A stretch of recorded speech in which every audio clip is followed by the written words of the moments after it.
Hi guys. So ayun guys, thank you so much sa mga new followers and subscriber ng page ng GFH Street Restaurant sa Facebook, Instagram, TikTok, and YouTube guys. Thank you so much all for your continued support and patronage to your GFH Street Restaurant.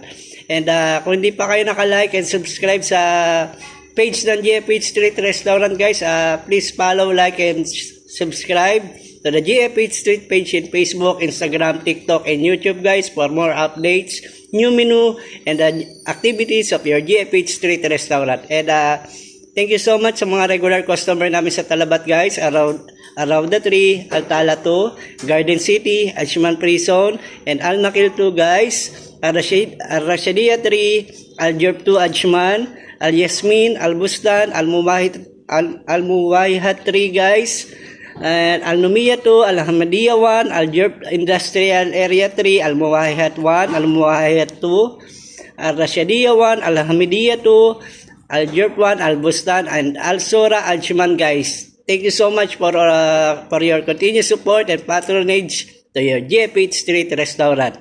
And we're inviting all of you to please come and dine with us at the new location of your GFH Street Restaurant located at Rashadia 1, Mahara Building, number 35 Street, Ajman, UAE guys. Bali, just around 5 minutes of walking from Clock Tower guys, and you will see the new location of your GFH Street Restaurant. So guys, stay tuned for the activities and the exact opening day of the new location of your GFH Street Restaurant. So once again guys, thank you so much all for your support. Keep on grinding. Have a great and blessed day to everyone. Assalamualaikum. Peace out.